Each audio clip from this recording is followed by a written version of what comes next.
This video will break down the installation of your camera mount into two segments. First, how to install the mount, and second, how to attach a camera. The Dye i5 camera mount follows Dye's logic and design, that less is more. And at the heart of it is a simple 1/4" UNC mounting screw that you find on any camera tripod. And that screw is embedded on a plastic plate that replaces the Dye jewel disc on either side of your mask.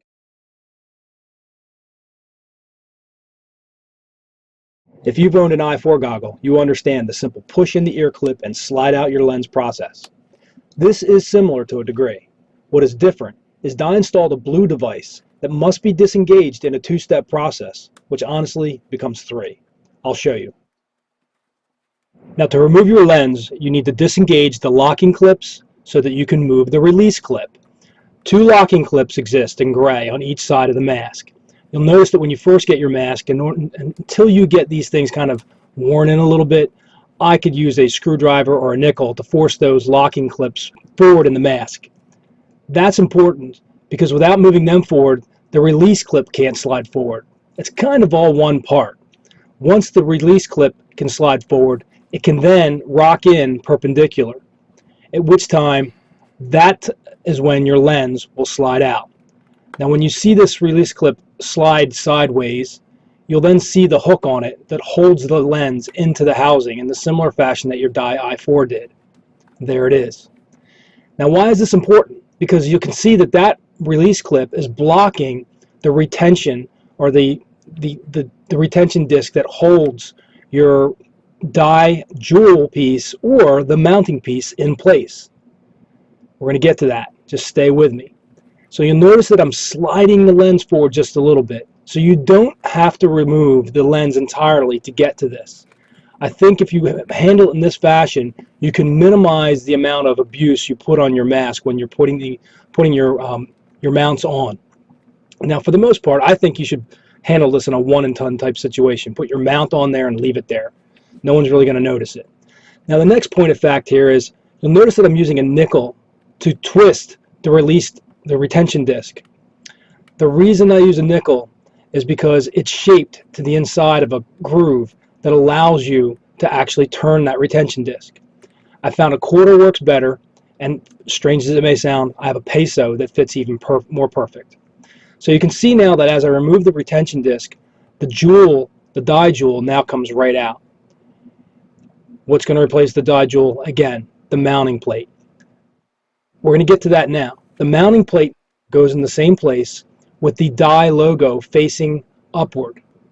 Once you put that in place, you can put the retention disc back in and tighten it in the reverse order of what you did to remove it with your nickel or your 1/4 or your peso. So here I'm going to tighten it back up. Once that's done, you're kind of home free. The only thing you have to do now is, reattach the lens, pull the clip out, lock it into place. There you go. You see I slid the lens in. Now you might think at this point, all that's necessary is to take whatever camera mount you have, or the camera if it has a direct mount on it, and slap it on that set screw. It doesn't work that way. In fact, you should ignore this visual step being demonstrated here of closing the blue latch. You must leave it open. By the way, you can see how I'm kind of futzing with this to try to get the lens all the way back into the seat so that I can push the clip in. And once I slide the blue clip over, it allows me to push the whole mechanism back forward and lock in those two locking clips. You can see here, and this is when I first got the lens, I'm actually having to revert once again to using like a nickel to force those in. Now, I've had this mask for a couple weeks now since I've shot this video, and I'm telling you, it does get a lot easier. You can in fact do it with just your thumbs. Now remember, in part 2, we're going to demonstrate how to attach the camera. Right here, I'm just demonstrating how to close the clip to a return closed position, because it must be open in order to attach the camera. Now this concludes part 1, and that is installing the mount. Part 2 is attaching the camera.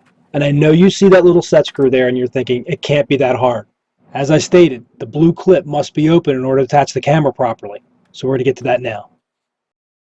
This is a GoPro tripod mount. You'll need it to attach any GoPro. However, to best illustrate the point I need to make, I'm going to use an Ion first-person camera. If you attach a mount, or in this case a camera with a mount in the house directly, keyword directly, it may not line up in the direction you desire when it's fully tightened.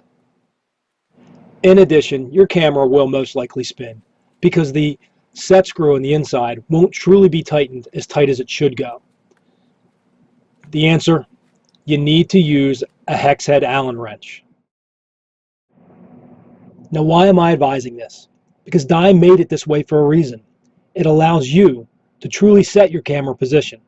So pick up a 30-second hex head and keep it with you. Now here I'm showing you what the new Nikon Key Mission 360 looks like mounted. Yes, I will be doing full 360 paintball games, so I hope you're subscribed. But the reason for the shot is to show you how the hex head does fit through the lens clip opening, then through the retention disc to the set screw. But sadly, as you can see, the blue clip must be in the release position to access it. You may also notice this is a long hex head wrench. That will give you better torque from the side. Dye just might want to address this set screw access in future builds. Now let me make this clear. You do and you must mount the Dye factory mount to the goggle first. If you try to take the camera and attach it to the mount, then attach both of those to the goggle, you will only return to my instructions. My order is the way it should work. These are some of the parts that were not so obvious. The generic angle mount I picked up at a camera store for about $15. Hey, if you've got something out of this video and you want to repay the debt, share it and share my other videos. Thank you. It's too much for any man! DangerMan is sponsored by 187pb.com, Patchwork, Inception Designs, and Ninja Paintball. And you may now support the channel by donating. Thank you.